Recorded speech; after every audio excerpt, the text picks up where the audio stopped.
আলহামদুলিল্লাহ ওয়াসসালাতু ওয়াসসালামু আলা রাসূলিল্লাহ। দূর দূরান্ত থেকে যে সমস্ত দর্শকবৃন্দ আমাদেরকে দেখছেন সকলকে ইসলামিক অভিবাদন জানাই। আসসালামু আলাইকুম ওয়া রাহমাতুল্লাহি ওয়া বারাকাতুহু। আপনারা অবগত আছেন যে আমরা কয়েকটি পর্বে ধারাবাহিকভাবে বর্তমান প্রচলিত বিভিন্ন কুসংস্কার এবং বিদআতের বিরুদ্ধে সোচ্চার হয়েছি এবং কোরআন হাদিস মানুষের সামনে তুলে ধরার আপ্রাণ চেষ্টা করে যাচ্ছি। এরই মধ্যে সমাজের একটি মারাত্মক বিদআত হচ্ছে মৃত মানুষকে কেন্দ্র করে কুলখানি 40 মতন খানার আয়োজন করার, সকলকে নিয়ে যে খানার আয়োজন করা হয়, আপাদ মস্তক সমস্ত মহল্লাবাসী যে খানাকে খান। এছাড়াও জিন্দা খানা, মানুষ জীবিত থাকতেই একটা রসম প্রথা প্রচলিত করে নিয়েছে জিন্দা খানা নামে। এই ব্যাপারে আমরা পশ্চিমবঙ্গের মুর্শিদাবাদের বেলডাঙ্গার বিখ্যাত দারুল উলুম দেওবন্দের শাখা এবং হানাফি মাজহাবের একটি দারুল ইদারা, একটি কওমি মাদ্রাসার যার নাম হচ্ছে সুরুলিয়া মাদ্রাসা। আমরা সুরুলিয়া মাদ্রাসায় গেছি কয়েক শত শত মাইল অতিক্রম করে, এবং এই মসলা, এই দুটি সমস্যার সমাধানে আমরা গেছিলাম এবং এই দুটি প্রেক্ষাপট আমরা জানতে মাদ্রাসার বিভিন্ন মুফতি এবং ওলামায়ে কেরাম এবং দারুল ইফতা তথা ফতোয়া বিভাগের সঙ্গে আমরা যোগাযোগ করি, এবং সেখান থেকে আমাদের লিখিতভাবে স্টাম্প মেরে ফতোয়া দেওয়া হয়।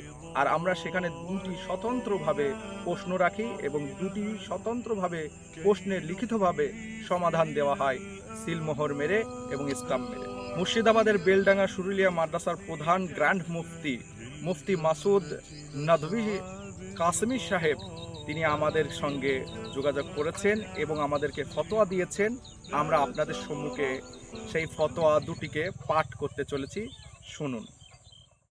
معنا نهج حياة جئنا تبصرة عن كل ضلال أعددنا بضع رسالات تحمل نورا للأجيال ولكي لا ننطفئ هلموا كي نحيي فينا الآمال نزرع قيما نمحي جهلا للجنة نسعى برضا ولكي لا ننطفئ هلم كي نحيي فينا الآمال نزرع قيما نمحي جهلا للجنة نسعى برضا آت الكف يا مسلمنا لا تغرق فالدنيا معنا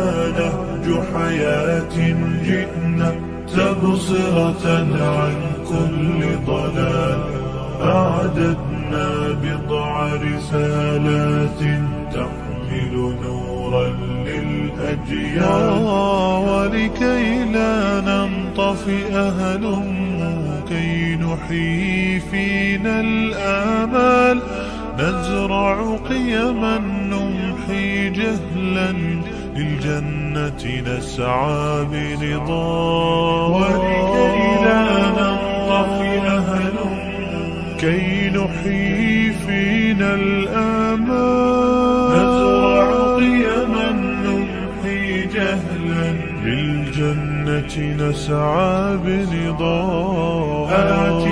মুফতি সাহেবের নিকট আমাদের প্রথম প্রশ্ন ছিল, আমাদের সমাজে একটি প্রথা অনেক আগে থেকে প্রচলিত, সেটি হলো কেউ মারা গেলে 3 দিনের দিন বা 1 সপ্তাহের মাঝে একটি খানার আয়োজন করা হয়।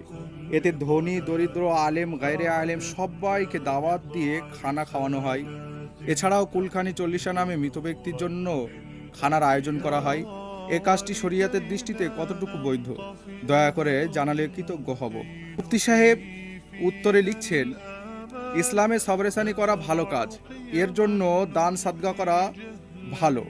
গরিব দুঃখীকে অন্ন বস্ত্র দান করে সওয়াবরেসানি করা যায়, এবং সেটা মৃত্যুর পর আত্মীয় পরিজন যে কোনো দিন করা যেতে পারে, কিন্তু 3 দিনেই করতে হবে বা 1 সপ্তাহ বা 40 দিনে করতে হবে, শরিয়াতে এমন কোনো প্রমাণ নেই। অতএব দিনক্ষণ নির্ধারণ করে এসব করা বিদআত, যা শরিয়াত মতে পরিহারযোগ্য। এটাই ইসলামী ও শরিয়াত বিশারদ ফুকাহে কেরামদের মত। আর তিনি আরও লিখেছেন যে দিনক্ষণ নির্ধারণ না করে খানা খাওয়ালে সেটা গরিব মিসকিনদের হক, অতএব এমন খানা তাদেরকেই খাওয়ানো।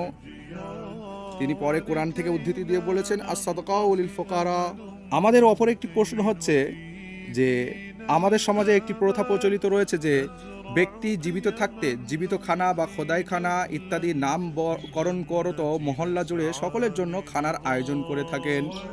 এ ধরনের খানার আয়োজন শরিয়াতের দৃষ্টিতে কতটুকু বৈধ, বা কোরআন ও হাদিসে কি এ ধরনের খানার আয়োজন করার বিধান রয়েছে? দয়া করে জানালে উপকৃত হব। উত্তরে মুফতি সাহেব লিখছেন, ইসলামী শিক্ষা অনুযায়ী দান সাদকা করলে মানুষের বিপদ মুসিবত দূর হয়, আল্লাহর ক্রোধ দূর করে। এ জাতীয় হাদিসের মাধ্যমে দান সাদকা করার ফজিলত বর্ণিত ও প্রমাণিত হয়। তাই বলে জীবিত খানা বা খোদাই খানা নামে অনুষ্ঠান করে লোকজন খাওয়াতে হবে, কোরআন ও হাদিসে এমন কোনো প্রমাণ নাই। অতএব প্রমাণহীন কর্মকাণ্ড শরিয়াতে বিদাত হিসাবে গণ্য, যা হারাম ও একান্ত বর্জনীয়। এ জাতীয় খানার লৌকিকতা ও রিয়া প্রদর্শিত হয়, যা এক পর্যায়ের শিরিক, যা অবশ্য বর্জনীয় বলে মুফতি সাহেব ফতোয়া প্রদান করে সই করে এবং স্টাম্প মেরে দিয়েছে।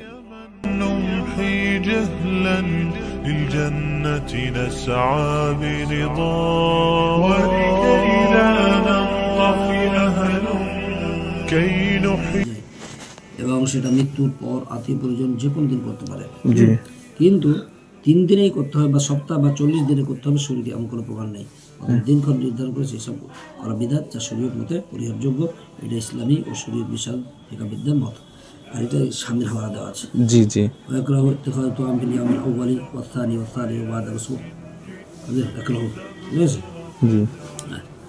এটা ইসলামী শিক্ষা অনুযায়ী দান সদকা করলে মানুষের বিপদ মুসিবত দূর হয়, আল্লাহর ক্রোধ দূর করে। এই জাতীয় হাদিসের মাধ্যমে দান সদকার ফজিলত বর্ণিত হয়। তাই বলে জীবিত খানা বা খোদাই খানা নামে অনুষ্ঠান করে লোকজন খাওয়াতে হবে, কোরআন ও হাদিসে এমন কোনো প্রমাণ নেই। জি। আর প্রমাণহীন কর্মকাণ্ড শরীর বিধাত হিসেবে গণ্য, যা হারাম ও একান্ত বর্জনীয়। এদিকে খানায় লৌকিকতা রিয়া প্রদর্শিত হয়, যা এক পর্যায়ের শিরক, যা অবশ্য বর্জনীয়। বুঝেছেন? জাযাকাল্লাহ। সুতরাং আপনারা দেখলেন এবং জানলেন এবং শুনলেন এবং আশা করি বুঝেছেন যে সমাজে জীবিত ব্যক্তিকে কেন্দ্র করে যে খোদাই খানা বা জীবিত খানা এবং মৃত ব্যক্তিকে কেন্দ্র করে যে মৃত্যুখানা তথা চল্লিশা, কুলখানি ইত্যাদির যে মহা আয়োজনের খানার অনুষ্ঠান করে থাকেন এবং আপাদ মস্তক ঘরে জনতা সবাই মিলে খান, এই সমস্ত দুটি প্রথাই হচ্ছে বিদাত এবং কোরআন হাদিসে যার কোনো উল্লেখ নেই। সুতরাং এই ধরনের বিদাত থেকে আমাদের সমাজকে বেরিয়ে আসতে হবে, সচেতন হতে হবে এবং সাবধান হতে হবে এবং আমাদেরকে রাসূল সাল্লাল্লাহু আলাইহি সাল্লামের রেখে যাওয়া তরিকার উপর আমল করতে হবে। আশা করি আপনারা বুঝেছেন।